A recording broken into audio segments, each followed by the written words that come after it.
అందరికీ నమస్కారం. జై ప్రజారాజ్యం 2029 ఛానల్కి స్వాగతం. మీరు కనుక ఇంకా ఈ ఛానల్ సబ్స్క్రైబ్ చేయనట్లయితే దయచేసి వెంటనే సబ్స్క్రైబ్ చేయండి. మేము చేసే వీడియోలన్నీ మీకు వెంటనే నోటిఫికేషన్ వస్తాయి. ఆంధ్రప్రదేశ్లో మరొక 4 రోజుల్లో ఎన్నికలు జరగనున్నాయి. అటు వైసీపీ ఇటు తెలుగుదేశం కూటమి తమ ప్రచారాన్ని తీవ్ర స్థాయికి తీసుకువెళ్ళాయి.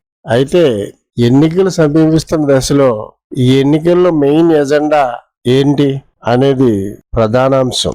తెలుగుదేశం పార్టీ జగన్ అధికారంలోకి వచ్చిన మొదటి 2-3 సంవత్సరాలు కూడా జగన్ కేవలం సంక్షేమ పథకాలకే నిధులు మొత్తం తరలించి రాష్ట్రంలో అభివృద్ధి అనేది లేకుండా చేస్తున్నారని, జగన్ పథకాల వల్ల రాష్ట్రం మరో వెనుజులా, శ్రీలంక ఇలాగ అయిపోద్దని చెప్పుకుంటూ వచ్చారు. కానీ వాళ్ళకి ఎక్కడో డౌట్ కొట్టేసింది. ఈ సంక్షేమ పథకాలకి వ్యతిరేకంగా మనం వెళ్తే సంక్షేమ పథకాలు ప్రజలకు అందుతున్నాయి కాబట్టి ఇలాగ వెళ్తే లాభం లేదనుకుని చంద్రబాబు నాయుడు అనుకో ఏం చేశారంటే యూటర్న్ తీసుకున్నారు. యూటర్న్ తీసుకుంటాకి కర్ణాటక తెలంగాణ ఎన్నికలు కూడా కొంత కారణం అయ్యాయి. సంక్షేమ పథకాలు అధికారంలోకి రావటానికి రాజబాటుగా చంద్రబాబుకైనా తెలుగుదేశం పార్టీ శ్రేణులకైనా కనిపించడానికి ఈ కర్ణాటక తెలంగాణ ఎన్నికలు కారణంగా చెప్పుకోవచ్చు. సంక్షేమ పథకాలను వ్యతిరేకిస్తే మరోసారి ఓటమి ఎదురయ్యే అవకాశం ఉందని తెలుగుదేశం భావించి యూటర్న్ తీసుకుని జగన్ కంటే ఎక్కువ మేము ఇచ్చేస్తాం,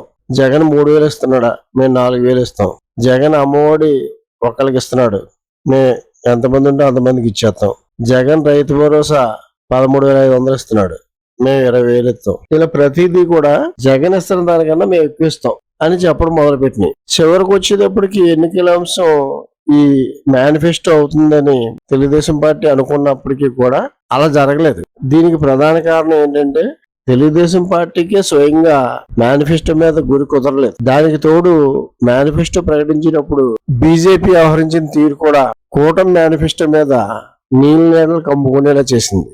అప్పటికే ప్రతిదీ ఎంత ఇచ్చేస్తాం అంత ఇచ్చేస్తాం అని చెప్పడం వల్ల ఇది నమ్మశక్యంగా లేదు అని ప్రజల్లోకి కొంత అభిప్రాయం ఏర్పడి ఉంది. దానికి తోడు ఎప్పుడైతే మేనిఫెస్టో రిలీజ్ రోజు బీజేపీ దాని నుంచి పక్క తప్పుకుంది. కనీసం మేనిఫెస్టో కాపీ తీసుకుంటా కూడా బీజేపీ ఏపీ ఇన్ఛార్జి అంగీకరించలేదు. దాంతో మేనిఫెస్టోని ఎక్కువగా ఫోకస్ చేయడం తెలుగుదేశం పార్టీ మానేసి అకస్మాత్తుగా తీసుకొచ్చిన ల్యాండ్ టైటిలింగ్ యాక్ట్ ని ఎన్నికల అంశంగా చేయాలని తెలుగుదేశం పార్టీ భావించింది. ఈ ల్యాండ్ టైటిలింగ్ యాక్ట్ ద్వారా జగన్ మీ భూములు లాగేసుకుంటాడు అనే భయాన్ని ప్రజల్లోకి చొప్పించి తద్వారా జగన్ మీద ప్రజల్లో వ్యతిరేకత తీసుకొచ్చి ఆ వ్యతిరేకత నుంచి తను లబ్ధి పొందాలని ప్రయత్నం చేసింది. అయితే వైసీపీ ఈ తెలుగుదేశం పార్టీ ఎత్తుగడని సమర్థవంతంగా ఎదుర్కోగలిగింది. దీనికి వైసీపీ 2 ఎత్తుగడలు వేసింది. IVRS కాల్స్ ద్వారా ల్యాండ్ టైటిలింగ్ యాక్ట్ గురించి తప్పుడు ప్రచారం చేస్తున్నారని ఎలక్షన్ కమిషన్ కి ఫిర్యాదు చేసింది. దాంతో ఇమీడియట్ గా ఎలక్షన్ కమిషన్ సిఐడి ఎంక్వైరీకి ఆదేశించింది. సిఐడి కూడా వెంటనే దీని కేసు ఫైల్ చేసి చంద్రబాబుని A1 గా లోకేష్ ని A2 గా కేసు ఫైల్ చేసింది. రెండో పక్కన సజ్జల రామకృష్ణారెడ్డి అసెంబ్లీలో తెలుగుదేశం పార్టీ నాయకుడు Payyavula case land titling act కి మద్దతుగా మాట్లాడిన వీడియో, అలాగే ప్రముఖ మీడియా సంస్థ ఈనాడు ల్యాండ్ టైటిలింగ్ యాక్ట్ కి అనుకూలంగా 4-5 నెలల క్రితం చేసిన వీడియో గురించి బయటపెట్టి తెలుగుదేశం పార్టీని డిఫెన్స్ లో పడేశారు. దాంతో ఆ వ్యతిరేకత మీద సొమ్ము చేసుకుందారని ఆశలు పెట్టుకున్న తెలుగుదేశం పార్టీ వెనకడుగు వేయకి తప్పలేదు.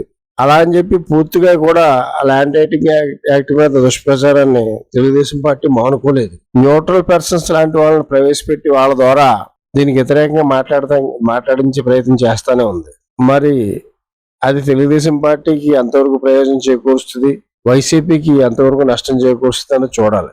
ఈ ఎన్నికల ఎజెండా అయితే ప్రస్తుతానికి ఏదీ లేదు కాబట్టి సాధారణంగా రెగ్యులర్ గా జరిగే అంశాల్లో ప్రతి 5 సంవత్సరాలుగా జరిగే ఎన్నికల్లో లాగానే ప్రభుత్వ వ్యతిరేకత, ప్రభుత్వ అనుకూలత దీని మీద ఆధారపడే ఈ ఎన్నికలు జరగబోతున్నాయి. వైసీపీ ప్రభుత్వం మీద తీవ్ర వ్యతిరేకత ఉందని తెలుగుదేశం పార్టీ కూటమి ప్రచారం చేస్తున్నాయి. ఎక్కువ మంది జనబాహుల్యంలోకి ఈ ప్రభుత్వం మీద వ్యతిరేకత ఉంది అనే ప్రచారాన్ని తీసుకెళ్ళటానికి ప్రయత్నం చేశాయి. చాలా వరకు సక్సెస్ అయ్యాయి కూడా. అయితే ఇదే ఎన్నికల అంశం. ఇప్పుడు ప్రభుత్వ వ్యతిరేకత ఉందా లేదా, ఫలితాలు కూడా దాని మీద ఆధారపడి ఉన్నాయి. ప్రభుత్వం మీద వ్యతిరేకత ఉందని ప్రతిపక్షాలు చేస్తున్న ప్రచారం నిజమైతే వైసీపీకి ఈ ఎన్నికల్లో వ్యతిరేక ఫలితాలు వస్తాయి. లేదు, జగన్ ఏదైతే ధీమా పెట్టుకున్నాడో సంక్షేమ పథకాలే మరోసారి తాను గెలిపిస్తాయని, జగన్ నమ్మకం నిజమైతే సంక్షేమ పథకాలకే ప్రజలు మొగ్గు చూపేటట్టయితే వైసీపీ మరోసారి థంపింగ్ మెజార్టీతో అధికారంలోకి వచ్చే అవకాశం ఉంది. ప్రభుత్వ వ్యతిరేకత ఉందా లేదా, ఇదే ఈ ఎన్నికల అంశంగా మారింది. చివరికి ఏంటన్నది ఎన్నికల ఫలితాల్లోనే తెలుస్తుంది.